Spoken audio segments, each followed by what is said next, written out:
வீரமாறன் சீரியல்ல என்ன நடக்குதுன்னு பார்க்கலாம். வாங்க வீடியோக்குள்ள போலாம். வள்ளிமாவுக்கு விஜி மேல சந்தேகமா இருக்கு. இருந்தாலும் சரி இது இப்போதைக்கு எதுவும் பேசக்கூடாதுன்னு அமைதியா இருக்காங்க. அப்போ வள்ளிமாவுக்கு ஜோசியர் ஃபோன் பண்ணி சொல்றாங்க, தாலி பிரிச்சு கோர்க்கறதுக்கு நல்ல நேரம் பார்க்க சொன்னீங்கல்ல, நான் பார்த்துட்டேன் அப்படின்னு சொல்லிட்டு அந்த நேரத்தையும் காலத்தையும் சொல்றாங்க. இதை கேட்ட வள்ளிமா ரொம்ப சந்தோஷம். சரி நான் வீட்டில் இருக்கிற எல்லாத்துக்கிட்டையும் சொல்லிடுறேன்னு சொல்றாங்க. வீட்டில் எல்லாருமே வந்து வள்ளியம்மா கிட்ட என்ன விஷயமா கூப்பிட்டீங்கன்னு கேட்கவும், ஜோசியர் தாலி பிரிச்சு கோர்க்கிற விசேஷத்தை இந்த நாளில் வைக்க சொல்லியிருக்காங்க. நம்ம குலதெய்வ கோயிலில் போய் இந்த தாலி பிரிச்சு கோர்க்கிற விசேஷத்தை வச்சுட்டு வந்துடலாங்கிறாங்க வள்ளிமா. கேட்டதும் அங்க இருந்த எல்லாருமே அதிர்ச்சி அடைகிறாங்க. தாலி பிரிச்சு கோர்க்கறதுல வெட்டியும் உட்கார வச்சு இந்த சடங்கு செய்யணும், அதுக்கு கார்த்தி ஒத்துக்குவானா அப்படின்னு எல்லாத்துக்கும் ஒரே குழப்பமாவே இருக்கு. என்ன வள்ளி, இப்ப இருக்கிற பிரச்சனையில இது வேறையா? இது எதுக்கு நீ தேவையில்லாம பண்ணிட்டு இருக்க? இதெல்லாம் இன்னும் கொஞ்ச நாள் போகட்டுங்கிறாங்க ராமச்சந்திரன். இல்லன்னு எது எது எப்பப்ப நடக்கணுமோ அது காலகாலத்துக்கு நடத்திடணும், தள்ளி போடக்கூடாதுங்கிறாங்க வள்ளி. தாலி பிரிச்சு கோர்க்கறதுனால இதுல ஒரு நல்ல விஷயம் நடக்க போகுது. என்ன வள்ளி சொல்ற அப்படின்னு கேட்கவும், ஆமாண்ணே இந்த பிரச்சனையெல்லாம் ஒரு முடிவுக்கு கொண்டு வர போறேன், அதுக்காகத்தான் இந்த ஃபங்க்ஷனை நான் ஏற்பாடு பண்ணியிருக்கேங்கிறாங்க வள்ளி. கார்த்தி 2 பேத்துக்கு தாலி கட்டியிருக்கலாம், ஆனா தாலி பிரிச்சு கோர்க்கிற ஃபங்க்ஷனை யாரோ ஒருத்திக்கு மட்டும்தான் அது செய்ய போறேன். கார்த்தியோட உயிருக்கு ஆபத்து இருக்கிறதாவும் ஜோசியர் சொல்லியிருக்காரு. அவனோட பாதுகாப்புக்காக சில வேண்டுதலும் இருக்கு. அதையும் தாண்டி அந்த வேண்டுதல்ல யார் ஜெயிக்கிறாங்களோ அவங்களுக்கு தான் அவ தாலி பிரிச்சு கட்ட போறாங்கிறாங்க வள்ளி. இதெல்லாம் தேவையில்லாத வீண் முயற்சிங்கிறாங்க ராமச்சந்திரன். இல்லைன்னு நிச்சயமா அம்மன் சன்னதியில தப்பு நடக்க வாய்ப்பே இல்லை.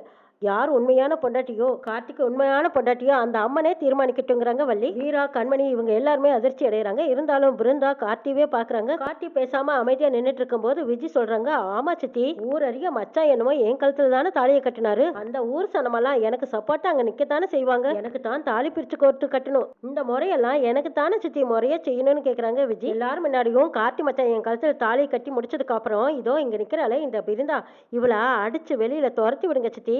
நம்ம தாலி கட்டிக்கிட்டு வந்தவர்களுக்கெல்லாம் முறை, சம்பிரதாயம், சடங்கு இதெல்லாம் செய்ய யாருமே ஏத்துக்க மாட்டாங்க சித்தி. சரி இதெல்லாம் நம்ம பேசினாலும் யாரும் கேட்க போறதில்ல. நம்ம தாய் புள்ள சாதி சனம் எல்லாம் அங்க இருக்காங்கல்ல, அவங்க பாத்துக்குவாங்கல்ல சித்திங்கிறாங்க விஜி. நீ இதை பத்தி பேசாம அமைதியாரு, எல்லாம் நாங்க பாத்துக்கிறோங்கிறாங்க வள்ளிமா. அழுக ஆரம்பிக்கிறாங்க. நீங்க பாரு பிருந்தா, நீ ஒண்ணு அழுகாத, எதுக்கு இப்ப அழுகிற? விஜி சொன்னதுல என்ன தப்புன்னு கேக்குறாங்க வள்ளிமா. அத்தை என்ன பேசிட்டு இருக்கேன்? நீங்க பேத்துக்கும் நீ பொதுவா நியாயமா தான் பேசுவீன்னு நினைச்சேன். பாரு பிருந்தா, அத்தை என்ன சொல்றாங்களோ அதுதான் நடக்கும். அத்தை கண்டிப்பா கரெக்டா தான் சொல்லுவாங்க, நீ பேசாம அமைதியாயிரு, அழுகாதேன்னு ஆறுதல் சொல்றாங்க. கார்த்தி நமக்கு எப்பவுமே ஆதரவா இருந்தாலும் அப்பவும் இப்ப விஜி பக்கம் பேசுற மாதிரி பேசுறாங்க. ஆனா வள்ளி அம்மாவும் விஜிக்கு தான் சப்போர்ட் பண்ற மாதிரி இருக்கு, என்ன மட்டும் ஓரமா ஒதுக்கி விடுற மாதிரியே இருக்கு. இது எப்படி நம்புறது அப்படிங்கிற மாதிரி பிருந்தாவுக்கும் ஒரே குழப்பமா இருக்குது. ராமச்சந்திரன் வள்ளியம்மா கிட்ட சொல்றாங்க, இதை பார் வள்ளி, 2 பேர்த்து கழுத்துலயும் தாலியை கட்டிட்டான், நம்ம கோயிலுக்கே கூட்டிட்டு போய் அவங்க 2 பேர்த்துல செய்ய வேண்டிய பூஜை முறைகள் எல்லாம் நம்ம முறையா செஞ்சிடலாங்கிறாங்க ராமச்சந்திரன். ஆமாண்ணே 2 பேர்த்தையுமே கூட்டிட்டு போய் பரிகார பூஜை எல்லாம் செய்ய சொல்லி ஜோசியரும் சொல்லியிருக்காரு. பிருந்தா நீயும் ரெடியாக போலான்னு சொல்லிடுறாங்க வள்ளிமா. சொன்னதுக்கு அப்புறம் பிருந்தாவும் சந்தோஷமா சரி சித்தி நானும் வரேங்கிறாங்க. 2 பேத்துக்கும் ஒன்னு சொல்லிக்கிறேன், நல்லா கேட்டுக்கோங்க.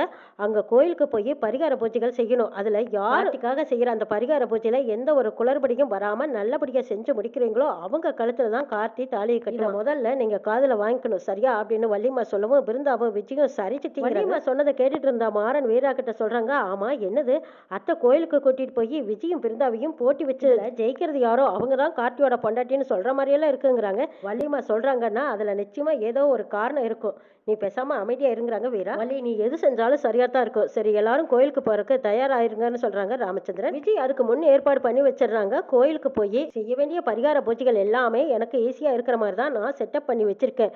எப்படி பார்த்தாலும் கார்த்தி மச்சான் என் கழுத்துல தான் தாலி கட்டி ஆகணும். அடியே பிருந்தா நீயும் ஏமாந்து வரத்தான் போற, அதையும் நானும் பார்த்து ரசிக்கத்தான் போறேன். பாரடி கார்த்தி மச்சான் கையால நான் தாலியை வாங்கிட்டு வர்றத நீ பார்த்து அணுவணுவா சாவு அப்படின்னு நினைச்சிட்டு இருக்காங்க விஜய். குடும்பத்துல எல்லாரும் பேசி முடிவெடுத்ததுக்கு அப்புறமா விஜய் தனியா போய் நின்று அவங்க அம்மாவுக்கு ஃபோன் பண்ணி சொல்றாங்க, அம்மா எல்லாரும் கோயிலுக்கு வரலான் இருக்கோம், தாலி பிரிச்சு கோர்க்கறதுக்கு நேரங்காலம் குறிச்சிட்டாங்க. ஜோசியர் சொன்ன மாதிரி நாங்க கோயில்ல வந்துதான் அந்த தாலியை பிரிச்சு கோர்க்க போறாங்க. அது மட்டும் இல்ல எனக்கும் பிருந்தாவுக்கும் பரிகார பூஜையெல்லாம் வச்சிருக்காங்களா. அந்த பரிகார பூஜையில எந்த ஒரு தடையும் இல்லாம சிரமம் இல்லாம பரிகார பூஜையை யார் செய்யறாங்களோ அவங்க கழுத்துல தான் கார்த்தி தாலி கட்டுவான்னு வேற சொல்லிட்டாங்கம்மா. பரிகார பூஜை வச்சாலும் அதுக்கு நீங்க எல்லாரும் எனக்கு எந்த ஒரு கஷ்டமும் இல்லாம எனக்கு சப்போர்ட் பண்றதுக்கு நீ ஆள் ரெடி பண்ணி வையுங்கிறாங்க. அதை பற்றியெல்லாம் நீ கவலைப்படாதடி. பரிகார பூஜைனா அநேகமா அங்க பிரதர்ஷனம் பண்ணுவாங்க, இல்லைன்னா உப்பு மேலே நடப்பாங்க, இல்லைன்னா ஆணி செருப்பு மேலே நடப்பாங்க, தீச்சட்டி ஏந்துவாங்க, இப்படியெல்லாம் தான் பரிகாரம் இருக்கு.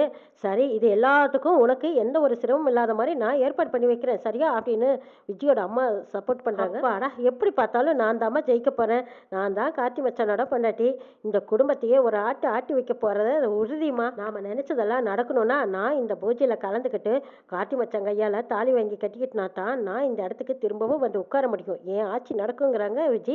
ஆமாண்டி, அதைத்தான் நானும் எதிர்பார்க்குறேங்கிறாங்க விஜயோட அம்மா. கோயிலில் பூஜைக்கான ஏற்பாடுகள் நடந்துட்டு இருக்குது. ராமச்சந்திரன் குடும்பத்தில் எல்லாரும் கோயிலுக்கு போகலான்னு புறப்பட்டு போகிறாங்க. கோயிலுக்கு போனதும் பரிகாரத்தை முதல்ல ஆரம்பிச்சிடலான்னு சொல்லி விஜய் பிறந்தா 2 பேர்த்துக்கும் தலையோட தண்ணி ஊற்றிட்டு மஞ்சள் புடவையை கட்டிட்டு அவங்க கழுத்தில் மாலையெல்லாம் போட்டு முதல் பரிகாரத்தை ஆரம்பிக்கிறாங்க. 2 பேரும் ஆணி செருப்பில் நடக்கணும்னு ஆணி செருப்பில் நடந்து காலில் ரத்தம் வராமல் இருக்கணும், ரத்தம் வராமல் வந்தவங்க தான் உண்மையான பக்தியோட இருந்தாங்கன்னு அர்த்தம்னு சொல்லிடுறாங்க. ஐயோ, ஆணி செருப்பா? பிருந்தா எப்படித்தான் தாங்க போறான்னு தெரியல. ஆணி செருப்பில் ஏறினா ரத்தம் வராமல் இருக்குமா?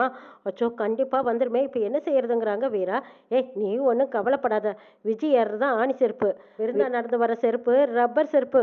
உன் தங்கச்சி காலில் எந்த காயம் ஆகாது, வேணா பாருங்கிறாங்க. பாவி, இப்படி எல்லாமா பண்ணி வச்சிருக்கேன் அப்படின்னு வீரா மாறனை பார்த்து சிரிக்கிறாங்க. பரிகார பூஜை ஆரம்பிச்சதும் விஜயும் பிருந்தா 2 பேரும் ஒருத்தர் ஆணி செருப்புல வராங்க, இன்னொருத்தர் ஆணி மாதிரி இருக்கிற ரப்பர் செருப்புல சுத்தி வராங்க. கோயில சுத்தி வந்ததுமே விஜய் கால்ல ரத்தமோ ரத்தம். அதை பார்த்துட்டு ஒரு பொண்ணு சொல்றாங்க, ஐயோ என்ன விஜய் இது, உன் கால் பூரா ரத்தமா வடிஞ்சு கிடக்குது. பொண்ணோட காலை பாரு, ஒரு துளி கூட ரத்தம் வரல.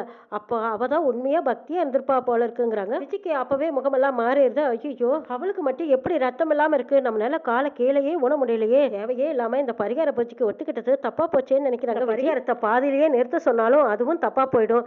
பிருந்தா நல்லபடியா பரிகாரத்தை பண்ணிட்டான்னு சொல்லி கார்த்தி மச்சான் தான் அவ கழுத்துல தாலி கட்டுவாங்க. அதுக்கப்புறம் நம்ம சக்தியம் இல்லை சக்தியம் இல்லைன்னு கார்த்தியோட பொண்டாட்டி இல்லைன்னு நம்மளை வெளியே அனுப்பிடுவாங்க. இதுக்கு நம்ம எப்படி பார்த்தாலும் பரிகாரத்தை கஷ்டப்பட்டாலும் செஞ்சே ஆகணும்னு நினைச்சு விஜய் மறுபடியும் சுற்றி வராங்க. இந்த பக்கம் வீரா, கார்த்தி, மாறன் இவங்க எல்லாரும் பார்த்துட்டு இந்த விஜய்க்கு அப்படித்தான் வேணும் வேணும்னு நினைச்சிட்டு பேசிட்டு வராங்க. கோயிலை சுற்றி வந்ததும் பரிகார பூஜை நல்லபடியாக முடிஞ்சது. இன்னும் கொஞ்சம் நேரத்தில் 2வது பூஜை ஆரம்பிச்சிடலாம், கொஞ்சம் ரெஸ்ட் எடுத்துக்கோங்கன்னு சொல்கிறாங்க. விஜய் ஒரு பக்கமாக உட்காந்து அழுதுகிட்டு இருக்கிறாங்க. அங்கே வள்ளியம்மா வராங்க. என்ன விஜய், கால் ரொம்ப வலிக்குதாங்கிறாங்க. ஐயோ சித்தி, ரொம்ப வலிக்குது சித்தி. பரவாயில்ல சித்தி, புருஷனுக்காகத்தானே, இதெல்லாம் ஒரு வழியே இல்லை சித்தி அப்படின்னு சமாளிச்சுக்கிறாங்க. அந்த பக்கம் பிருந்தா பார்த்தா சாமிக்கு முன்னாடி மனமுருக வேண்டிட்டு இருக்கிறாங்க. அதாவது பரிகாரம் என்னன்னு முதல்லயே தெரிஞ்சு வச்சுக்கிறாங்க விஜய். அந்த தீச்சட்டியை வைக்கிறவங்க கிட்ட போய் ரகசியமாக சொல்கிறாங்க, உங்களுக்கு எவ்வளோ பணம் வேணாலும் தரேன், அந்த தீச்சட்டிக்கு கீழே நீங்கள் வாழை மட்டையை வச்சு கட்டி கொடுத்துருங்கன்னு சொல்றாங்க. இதை கேட்ட அந்த நபர் சரிங்க அம்மான்னு பணத்துக்கு ஆசைப்பட்டு தீச்சட்டிக்கு இங்கேல வாழை மட்டையை கட்டி கொடுக்குறாங்க. விருந்தாவுக்கு தீச்சட்டியை கொண்டு வந்து கொடுக்கும்போது, நான் ஆத்மா சாமியை கும்பிட்டு நான் இந்த தீச்சட்டியை ஏந்துறேன், எனக்கு தீச்சட்டியை அப்படியே என் கையில் வையுங்கன்னு சொல்றாங்க. இதை கேட்டதும் அங்கே இருந்த எல்லாருமே பதறி போயிடுறாங்க. பிருந்தா, கையை சுடுண்டிங்கிறாங்க. பரவாயில்ல, சுட்டா சுடட்டும் அப்படின்னு சொல்லி 2 கையிலையும் தீச்சட்டியை ஏந்திக்கிறாங்க பிருந்தா. 2வது பரிகார பூஜையை 2 பேரும் நல்லபடியாக செஞ்சு முடிக்கிறாங்க. சாமி கிட்ட கொண்டு வந்து தீச்சட்டியை வச்சதுக்கு அப்புறமா விஜய் கையில் அது புண்ணே ஆகலை, பிருந்தா கையில் செவன்னு புண்ணா இருக்கு. கையை பார்த்தவங்க சொல்றாங்க, விஜய் கிட்ட பக்தியே இல்லை, அதனாலதான் அவ கை செவக்கல. ஆனா இவ ரொம்ப பக்தியோட தீச்சட்டியை ஏந்திருக்கா, இவதான் ரொம்ப பக்தியோட இருந்திருக்கானா அப்போ விருந்தாவ நல்ல விதமா சொல்லிடுறாங்க. இதை கேட்ட விஜய் பொறுக்க மாட்டாத பார்த்துட்டு இருக்காங்க. என்னது, விருந்தாதான் பக்தியோட இருக்கலாம், அப்போ நான் செஞ்சதெல்லாம் வேஸ்டாங்கிறாங்க. ஆமாமா, பரிகார பூஜைனா அது பக்தியோட செய்யறது தான் பரிகார பூஜை. செஞ்ச பூஜைக்கு பலன் இல்லைன்னு அங்க இருந்த ஐயர் சொல்லிடுறாங்க. ஜோசியரும் ஆமாமா, இந்த பொண்ணு தான் புருஷனை மனசுல நினைச்சு பக்தியோட பரிகார பூஜைகளை செஞ்சிருக்கு, அந்த பொண்ணு கழுத்துல தான் அந்த தம்பி தாலியை கட்டணும்னு சொல்லிடுறாங்க. இதை கேட்ட விஜய் தாங்கிக்க முடியாம, இல்ல இதெல்லாம் ஏதோ சதி நடந்திருக்கு, இதுக்கு நான் சம்மதிக்கவே மாட்டேன். கார்த்தி மச்சான் என் கழுத்துல தான் முதல்ல தாலியை கட்டினாங்க, ஊரறியா அக்னி சாட்சியா என் கழுத்துல தாலி கட்டினவரு, எனக்கு தான் நீங்க தாலி பிரிச்சு கொடுத்து போடணுங்கிறாங்க. என் புருஷனை யாருக்காகவும் விட்டு கொடுக்க மாட்டேன்னு விஜய் பிடிவாதமா பேசிட்டு இருக்கும் போது அங்க வள்ளிமா வராங்க. இதை பார் விஜய், இதை பத்தி வீட்டிலேயே ஏற்கனவே உங்க 2 பேத்துக்கிட்டையும் சொல்லித்தானே நாங்க கூட்டிட்டு வந்தோம். பரிகார பூஜையை யார் சிறப்பா நல்லபடியா செஞ்சு முடிக்கிறீங்களோ அவங்க கழுத்துல தான் கார்த்தி தாலி பிரிச்சு கோர்த்து கட்டி விடுவோம். இதை நீ ஏத்துக்கிட்டாலும் ஏத்துக்காட்டியும் கார்த்தி பிருந்தா கழுத்துல தான் தாலியை கட்டுவான்னு வள்ளிமா சொல்லிடுறாங்க. ஐயோ, என்ன சித்தி இப்படியெல்லாம் சொல்றீங்க, எனக்கு யாரும் இல்லாத அனாதைங்கிறதுனால தானே நீங்க இப்படி சொல்றீங்க, இருந்தாவ அவர் மனைவியை ஏத்துக்கிட்டா அப்ப நான் யாரு அப்படிங்கிறாங்க விஜய். வள்ளி தான் ஆரம்பத்துல இருந்தே விஜய்க்காக சப்போர்ட் பண்ணாங்க. இப்ப வள்ளி அம்மாவும் பிருந்தாவுக்கு சப்போர்ட் பண்ணி பேசுறத பார்த்த விஜய், நமக்காக பேசுறதுக்கு இங்க 2 பேர் இல்லாம போயிட்டாங்களேன்னு நினைக்கிறாங்க விஜய். வள்ளியம்மா பிருந்தாவை போய் ரெடியாகி வந்து உட்காருன்னு சொல்றாங்க. பிருந்தாவும் வள்ளியம்மா சொன்னதும் உடனே போய் நல்ல காஸ்ட்லியான சேலையா கட்டிட்டு வந்து மாலையெல்லாம் போட்டுக்கிட்டு கார்த்தி பக்கத்துல சந்தோஷமா வந்து உட்கார்றாங்க. கார்த்தி மனக்கோலத்துல சந்தோஷமா பிருந்தா கழுத்தில் தாலி கட்டுறதுக்காக பிருந்தாவுக்கு பக்கத்துல வந்து உட்கார்ந்துருக்காங்க. குடும்பத்துல எல்லாரும் பார்த்து சந்தோஷப்படுறாங்க. கார்த்தி பிருந்தா கழுத்துல தாலி கட்டி முடிக்கிறாங்க. இதையெல்லாம் பார்த்துக்கிட்டு இருந்த விஜய் வந்த வேகத்துல, ஓஹோ, என்ன விட்டுட்டு இப்ப பிருந்தா கழுத்துல தாலி கட்டுறீங்களா, இதுக்கு குடும்பமே சேர்ந்து சப்போர்ட் பண்றீங்களா, சந்தோஷமா எல்லாரும் பார்த்துட்டு இருக்கீங்களோ, இந்த சந்தோஷத்தை எப்படி நான் நிலைக்க போகுதுன்னு நான் பாக்குறேன்னு சொல்லிட்டு விஜய் வந்த வேகத்துல பிருந்தா கழுத்துல கிடக்கிற தாலி மேல கை வைக்கிறாங்க. வள்ளிமா பார்த்துட்டு விஜய ஓங்கி ஒரு அரை கண்ணத்துல பலார்னு விடுறாங்க. கையை எடுடி. என்ன தைரியம் இருந்தா எங்க முன்னாடியே கார்த்திக் கட்டின பிருந்தா கழுத்துல இருக்கிற தாலி மேல நீ கை வைப்ப? உனக்கு யார் இந்த தைரியத்தையும் உரிமையும் கொடுத்ததுன்னு கேக்குறாங்க வள்ளிமா. ஐயோ சித்தி, என்ன சித்தி இப்படி எல்லாம் பேசுறீங்க? என் கழுத்துல தாலியை கட்டிட்டு இப்ப மறுதாலி பிருந்தாவுக்கு கட்டினா அதை எப்படி சித்தி நான் ஏத்துக்குவேன்? நீங்க தான் எனக்கு எப்பவும் சப்போர்ட் பண்ணுவீங்க, ஆனா நீங்களே மாறிட்டீங்களே சித்தி, நான் யார்கிட்ட நியாயம் கேட்பேங்கிறாங்க. ஏய், நீ யாருன்னு எனக்கு தெரிஞ்சு போச்சுடி. நீ ஒன்றும் கார்த்திக்கு பொண்டாட்டியா உண்மையா இந்த வீட்டுக்கு வாழ வரலைங்கிற விஷயம் எனக்கு நல்லா தெரிஞ்சு போச்சு. அதனால தாண்டி நான் இப்படி ஒரு ஏற்பாட்டை பண்ணினேன்னு சொல்றாங்க வள்ளி. இதை கேட்டதும் பயந்த மாதிரி நின்றுட்டு இருக்காங்க விஜி.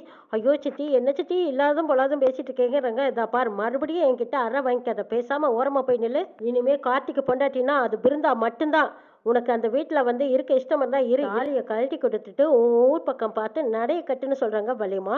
இதை கேட்டதும் விஜி அதிர்ச்சி அடைகிறாங்க. ஐயோ, இனி திரும்பவும் அந்த வீட்டுக்குள்ளே போக முடியாதா? நம்மளை பற்றி என்னதான் இந்த வள்ளியம்மா அப்படி தெரிஞ்சுக்கிட்டாங்க அப்படின்னு புரியாத புதிரா விஜி வள்ளியம்மாவையே பார்க்குறாங்க. வள்ளியம்மா, உன்னை பற்றின உண்மைகள் எல்லாம் எனக்கு தெரிஞ்சு போச்சுன்னு சொல்கிறாங்க. என்ன தெரிஞ்சுக்கிட்டாங்கன்னு தெரியலையே அப்படின்னு விஜி வேறொரு சதி திட்டம் போட்டுட்டு இருக்கிறாங்க. இன்னும் என்னெல்லாம் நடக்க போகுதுன்னு அடுத்த எபிசோடில் பார்க்கலாம்.